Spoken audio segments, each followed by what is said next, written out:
That's how you walk in the Spirit. You're going to be obedient.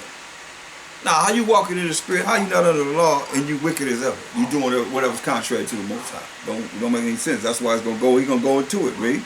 That's why Paul's writings are kind of hard for people to understand, but when you break it down to its simplest explanation, then it's simple, read. Verse 19. Now the works of the flesh are manifest. So the works of the flesh are manifest. Now it's going to talk about sinning. Read. Which are these? Which are these. Adultery. Sin. Fornication. Sin. Uncleanness. Sin. Lasciviousness. Inordinate sex stuff. Sin. Idolatry. Not believing in the Most High, dealing with anything outside of the Most High as your power of Abraham, Isaac, and Jacob. Sin. Witchcraft. Definitely sin. Hatred. Sin. Variance. Sin. Emulation. Sin. Wrath. Sin. Strife. Sin. Sedition. Sin. Heresies. Sin. Envyings. Sin. Murders. Sin. Drunkenness. Sin. Revelings. Sin. And such like. Of the which I tell you before, as I have also told you in time past, that they which do such things shall not inherit the kingdom of the Most High. There it is. So you're not gonna inherit the kingdom of the Most High because you're doing what? You sinning. You breaking the laws of the Most High. And that's what that is. No more, no less. Galatians 6 and 1.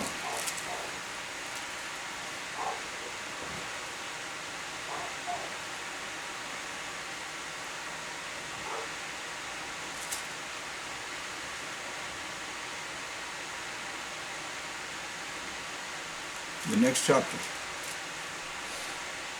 Galatians chapter 6, verse 1. Brethren, if a man be overtaken in a fault, You find your brother overtaken in his faults, in sin, read. ye which are spiritual, restore such an one in the spirit of meekness. See, he's telling you, if your brother be overtaken in a fault, ye that are following and walking in the Spirit, you are responsible, since you're in the Spirit, to help him in the spirit of meekness. Read.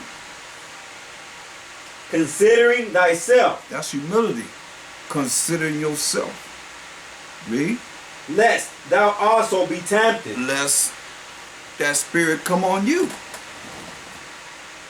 And you become the weak one instead of the strong one.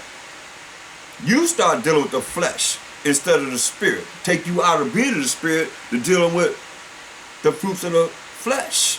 You see what I'm saying? That you also be tempted. Read.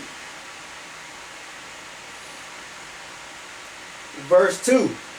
Bear ye one another's burdens, and so fulfill the law of Hamashiach. You hear that? We got to bear one another's burdens, man.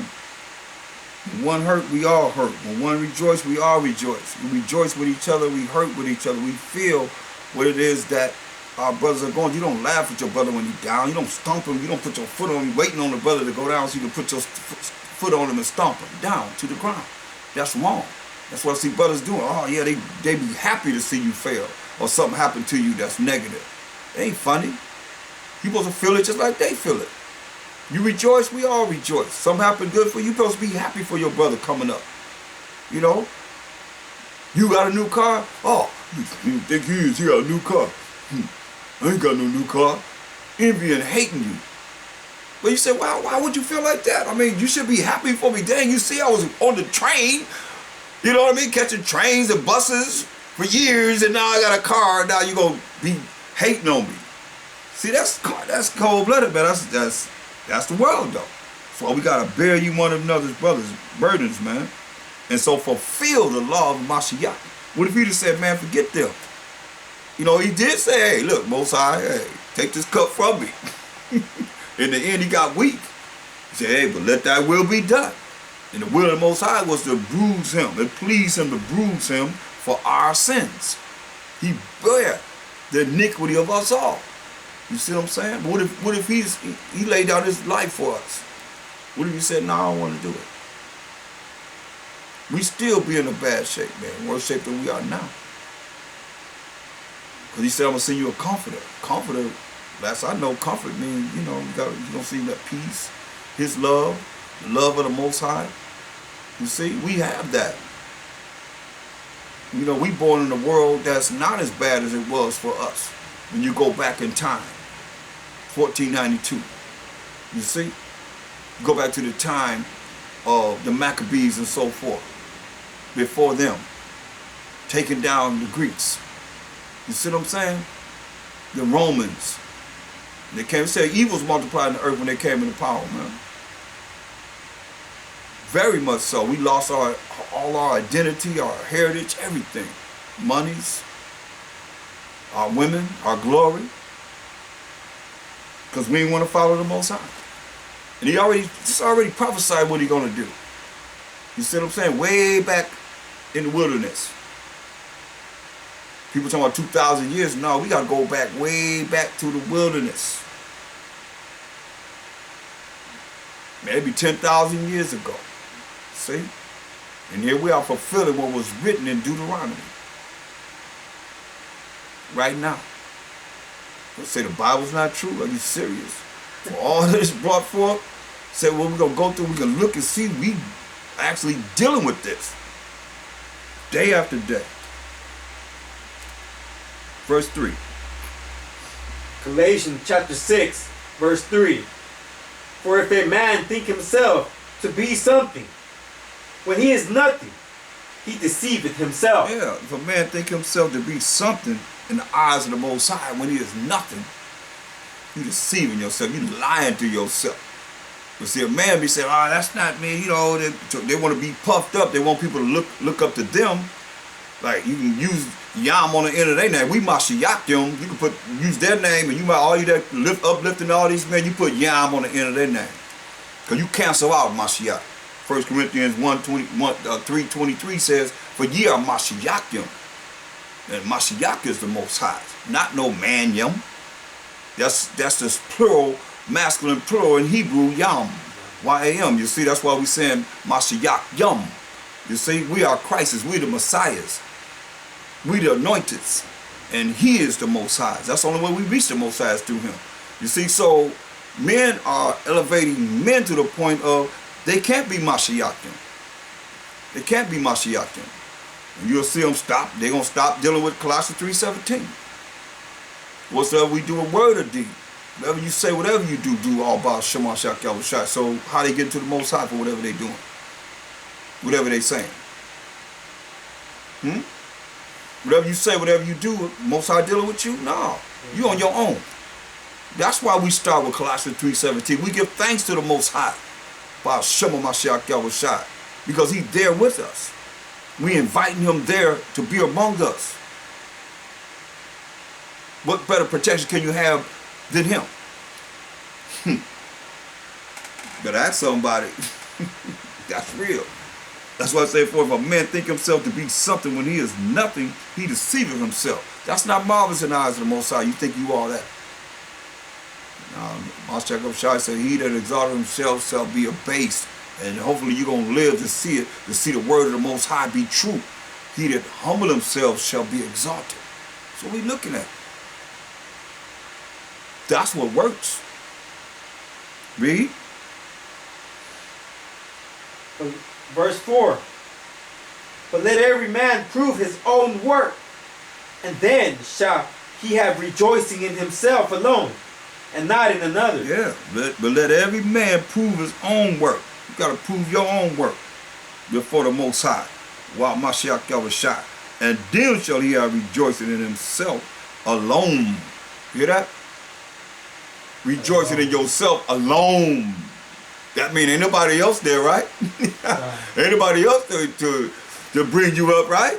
Alone, it said. And not in another. Read. Verse 5. For every man shall bear his own burden. That's right. Every man gonna bear his own burden. 1 John 2, 8 to 10. 1 John the 2nd chapter, verse 8 to 10.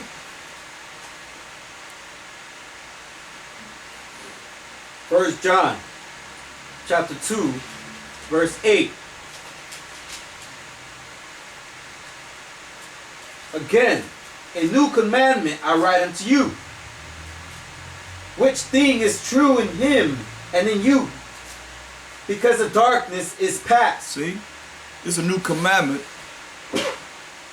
that he's writing to us, which is true in him and in you, because the darkness is past.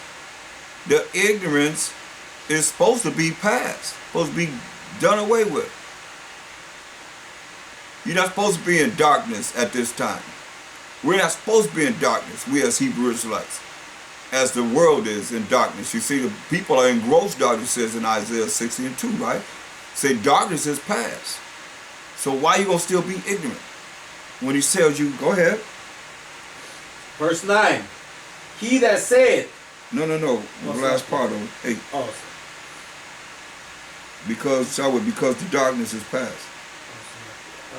Which thing in you, which thing is true in him and in you, because the darkness is past, and the true light now shines. See, the darkness is past, and the true light shineth.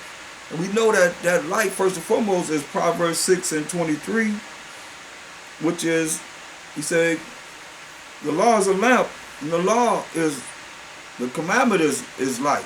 You see what I'm saying? The commandment is light. So then the Mashiach come back and say, I'm the light. He's the light and shining bright to show us the true light, to show us how to follow the Most High. But what he gave us here, what are you going to do when he come back?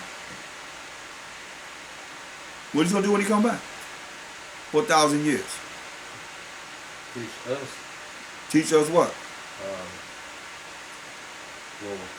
What do we need to know? How to be righteous. How you be righteous?